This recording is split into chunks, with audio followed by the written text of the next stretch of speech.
जी कहते हैं, परीक्षित, एक दिन महाराज युधिष्ठिर बहुत से मुनियों, ब्राह्मणों, क्षत्रियों, वैश्यों, भीमसेन आदि भाइयों, आचार्यों, कुल के बड़े बूढ़ों, जाति बंधुओं, संबंधियों एवं कुटुंबियों के साथ राजसभा में बैठे हुए थे।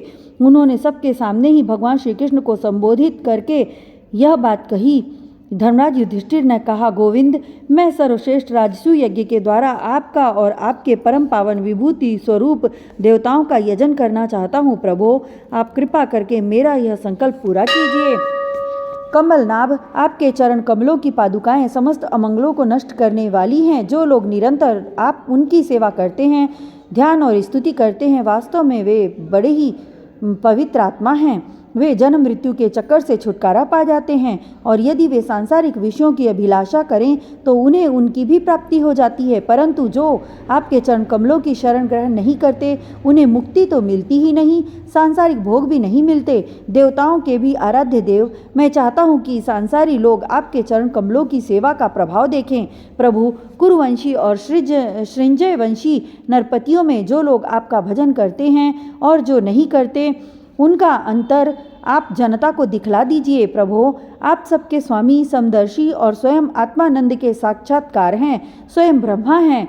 आप में यह मैं हूँ और यह दूसरा, यह अपना है और यह पराया, इस प्रकार का भेदभाव नहीं है। वह भी जो आपकी सेवा करते हैं, उन्हें उनकी भावना के अनुसार फल मिलता ही है। ठीक वैसे ही जैसे कल्प वृक्ष की सेवा करने वाले को उस फल में जो न्यूनाधिकता होती है, वह तो न्यूनाधिक सेवा के अनुरूप ही होती है। इससे आप में विषमता या निर्दयता आदि दोष नहीं है। भगवान श्री कृष्ण ने कहा, शत्रु विजयी धर्मराज, आपका निश्चय बहुत ही उत्तम है। राजसूय यज्ञ करने से समस्त लोकों में आपकी मंगलमयी कीर्ति का विस्तार होगा। राजन, आपका यह महायज्ञ ऋषियों, पितरों, देवताओं, सगे संबंधियों, हमें और कहाँ तक कहें समस्त प्राणियों को अभिष्ट है। महाराज, पृथ्वी के समस्त नरपतियों को जीतकर सारी पृथ्वी को अपने वश में करके और यज्ञोचित संपूर्ण सामग्री एकत्रित करके फिर इस महायज्ञ का अनुष्ठान कीजिए। महाराज, आपके चारों भाई वायु, इंद्र आदि लोकपालों के अंश से पैदा हुए हैं। वे सब के सब बड़े वीर हैं। आप तो परम मनस्वी और संयमी हैं ही। आप लोगों ने अपने सद्गुणों से मुझे अपने वश में कर लिया है। जिन लोगों ने अपनी इंद्रियों को, मन को वश में नहीं किया है, वे मुझे अपने वश में नहीं कर सकते। संसार में कोई बड़े से बड़ा देवता भी तेज, यश, लक्ष्मी, सौंदर्य और ऐश्वर्य आदि द्वारा मेरे भक्त का तिरस्कार नहीं कर सकता। फिर कोई राजा उसका तिरस्कार कर दे, इसकी तो संभावना ही क्या है। श्री सुखदेव जी कहते हैं, परीक्षित, भगवान की बात सुनकर महाराज युधिष्ठिर का हृदय आनंद से भर गया। उनका मुख कमल प्रफुल्लित हो गया। अब उन्होंने अपने भाइयों को दिग्विजय करने का आदेश दिया। भगवान श्री कृष्ण ने पांडवों में अपनी शक्ति का संचार करके उनको अत्यंत प्रभावशाली बना दिया था। धर्मराज युधिष्ठिर ने सृंजय वंशी वीरों के साथ सहदेव को दक्षिण दिशा में दिग्विजय करने के लिए भेजा। नकुल को मत्स्य देशीय वीरों के साथ पश्चिम में, अर्जुन को कैकय देशीय वीरों के साथ उत्तर में, भीमसेन को मंद्र देशीय वीरों के साथ पूर्व में दिग्विजय करने का आदेश दिया। परीक्षित, उन भीमसेन आदि वीरों ने अपने बल पौरुष से सब और के नरपतियों को जीत लिया और यज्ञ करने के लिए उद्यत महाराज युधिष्ठिर को बहुत साधन ला कर दिया। जब महाराज युधिष्ठिर ने यह सुना कि अब तक जरासंध पर विजय प्राप्त नहीं की जा सकी, तब वे चिंता में पड़ गए। उस समय भगवान श्री कृष्ण ने उन्हें वही उपाय सुनाया जो उद्धव जी ने बतलाया था। परीक्षित, इसके बाद भीमसेन, अर्जुन और भगवान श्री कृष्ण ये तीनों ही ब्राह्मण का वेश धारण करके गिरिव्रज गए। वही जरासंध की राजधानी थी। राजा जरासंध ब्राह्मणों का भक्त और गृहस्थोचित धर्मों का पालन करने वाला था। उपर्युक्त 3 क्षत्रिय ब्राह्मणों का वेश धारण करके अतिथि अभ्यागतों के सत्कार के समय जरासंध के पास गए और उससे इस प्रकार याचना की, राजन, आपका कल्याण हो। हम तीनों आपके अतिथि हैं और बहुत दूर से आ रहे हैं। अवश्य ही हम यहाँ किसी विशेष प्रयोजन से आए हैं, इसलिए हम आपसे कुछ चाहते हैं, वह आप हमें अवश्य दीजिए। तितिक्षु पुरुष क्या नहीं कर सह सकते, दुष्ट पुरुष बुरा से बुरा क्या नहीं कर सकते, उदार पुरुष क्या नहीं दे सकते, और समदर्शी के लिए पराया कौन है। जो पुरुष स्वयं समर्थ होकर भी इस नाशवान शरीर से ऐसे अविनाशी यश का संग्रह नहीं करता जिसका बड़े बड़े सत्पुरुष भी गान करें, सच पूछिए तो उसकी जितनी निंदा की जाए थोड़ी है। उसका जीवन शोक करने योग्य है। राजन, आप तो जानते ही होंगे, राजा हरिश्चंद्र रंतिदेव केवल अन्न के दाने बीन चुनकर निर्वाह करने वाले महात्मा मुदगल, शिबी, बाली, ब्याध और कपोत आदि बहुत से व्यक्ति अतिथि को अपना सर्वस्व देकर इस नाशवान शरीर के द्वारा अविनाशी पद को प्राप्त हो चुके हैं। इसलिए आप भी हम लोगों को निराश मत कीजिए। श्री सुखदेव जी कहते हैं, परीक्षित, जरासंध ने उन लोगों की आवाज, सूरत, शक्ल और कलाइयों पर पड़े हुए धनुष की प्रत्यंचा की रगड़ के चिन्हों को देखकर पहचान लिया कि ये तो ब्राह्मण नहीं क्षत्रिय हैं। अब वह सोचने लगा कि मैं कहीं न कहीं इन्हें देखा भी अवश्य है। फिर उसने मन ही मन यह विचार किया कि ये क्षत्रिय होने पर भी मेरे भय से ब्राह्मण का वेश बनाकर आए हैं। जब ये भिक्षा मांगने पर ही उतारू हो गए हैं, तब चाहे जो कुछ मांग लें मैं इन्हें दूंगा। याचना करने पर अपना अत्यंत प्यारा और दुस्त्यज शरीर देने में भी मुझे हिचकिचाहट न होगी। विष्णु भगवान ने ब्राह्मण का वेश धारण करके बलि का धन ऐश्वर्य सब कुछ छीन लिया, फिर भी बलि की पवित्र कीर्ति सब ओर फैली हुई है और आज भी लोग बड़े आदर से उसका गान करते हैं। इसमें संदेह नहीं कि विष्णु भगवान ने देवराज इंद्र की राज्य लक्ष्मी बलि से छीनकर उन्हें लौटाने के लिए ही ब्राह्मण स्वरूप धारण किया था। दैत्यराज बलि को यह बात मालूम हो गई और शुक्राचार्य ने उन्हें रोका भी, परंतु उन्होंने पृथ्वी का दान कर ही दिया। मेरा तो यह पक्का निश्चय है कि यह शरीर नाशवान है। इस शरीर से जो विपुल यश नहीं कमाता और जो क्षत्रिय ब्राह्मण के लिए ही जीवन नहीं धारण करता, उसका जीना व्यर्थ है। परीक्षित, सचमुच जरासंध की बुद्धि बड़ी उदार थी। उपयुक्त विचार करके उसने ब्राह्मण वेशधारी श्री कृष्ण, अर्जुन और भीमसेन से कहा, ब्राह्मणों, आप लोग मनचाही वस्तु मांग लें। आप चाहे तो मैं आप लोगों को अपना सिर भी दे सकता हूँ। भगवान श्री कृष्ण ने कहा, राजेंद्र, हम लोग अन्न के इच्छुक ब्राह्मण नहीं हैं, क्षत्रिय हैं। हम आपके पास बुद्धि के युद्ध के लिए आए हैं। यदि आपकी इच्छा हो तो हमें द्वंद्व युद्ध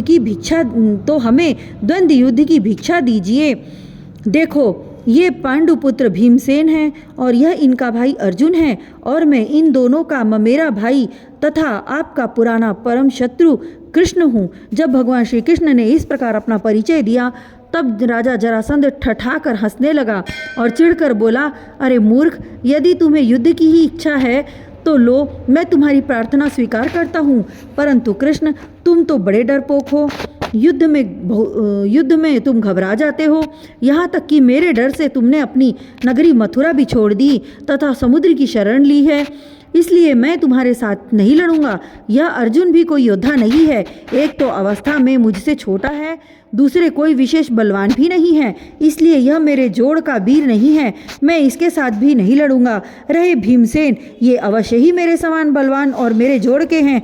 जरासंध ने यह कहकर भीमसेन को एक बहुत बड़ी गदा दे दी और स्वयं दूसरी गदा लेकर नगर से बाहर निकल आया। अब दोनों रणोन्मत्त वीर अखाड़े में आकर एक दूसरे से भिड़ गए और अपनी वज्र के समान कठोर गदाओं से एक दूसरे पर चोट करने लगे। वे दाएं बाएं तरह तरह के पैंतरे बदलते हुए ऐसे शोभायमान हो रहे थे मानो दो श्रेष्ठ नट रंगमंच पर युद्ध का अभिनय कर रहे हों। परीक्षित, जब एक की गदा दूसरे की गदा से टकराती तब ऐसा मालूम होता मानो युद्ध करने वाले दो हाथियों के दांत आपस में भिड़कर चटा रहे हों या बड़े जोर से बिजली तड़क रही हो। जब दो हाथी क्रोध में भरकर लड़ने लगते हैं और आग की डालियां तोड़ तोड़ कर एक दूसरे पर प्रहार करते हैं, उस समय एक दूसरे की चोट से वे डालियां चूर चूर हो जाती हैं। वैसे ही जब जरासंध और भीमसेन ने बड़े वेग से गदा चला चलाकर एक दूसरे के कंधों, कमरों, पैरों, हाथों, जांघों और हंसलियों पर चोट करने लगे, तब उनकी गदाएं उनके अंगों से टकरा टकरा कर चकनाचूर होने लगी। इस प्रकार जब गदाएं चूर चूर हो गईं, तब दोनों वीर क्रोध में भरकर अपने घूंसों से एक दूसरे को कुचल डालने की चेष्टा करने लगे। उनके घूंसे ऐसी चोट करते मानो लोहे का घन गिर रहा हो। एक दूसरे पर खुलकर चोट करते हुए दो हाथियों की तरह उनके थप्पड़ों और घूंसों का कठोर शब्द बिजली की कड़कड़ाहट के समान जान पड़ता था। परीक्षित, जरासंध तथा भीमसेन दोनों की गदा युद्ध में कुशलता, बल और उत्साह समान थे। दोनों की शक्ति तनिक भी क्षीण नहीं हो रही थी। इस प्रकार लगातार प्रहार करते रहने पर भी दोनों में से किसी की जीत या हार न हुई। दोनों वीर रात के समय मित्र के समान रहते और दिन में छूटकर एक दूसरे पर प्रहार करते और लड़ते। महाराज, इस प्रकार उनके लड़ते लड़ते 27 दिन बीत गए। प्रिय परीक्षित, 28वें दिन भीमसेन ने अपने ममेरे भाई श्री कृष्ण से कहा, श्री कृष्ण, मैं युद्ध में जरासंध को जीत नहीं सकता। भगवान श्री कृष्ण जरासंध के जन्म और मृत्यु का रहस्य जानते थे और यह भी जानते थे कि जरा राक्षसी ने जरासंध के शरीर के 2 टुकड़ों को जोड़कर इसे जीवन दान दिया है। इसलिए उन्होंने भीमसेन के शरीर में अपनी शक्ति का संचार किया और जरासंध के वध का उपाय सोचा। परीक्षित, भगवान का ज्ञान अबाध है।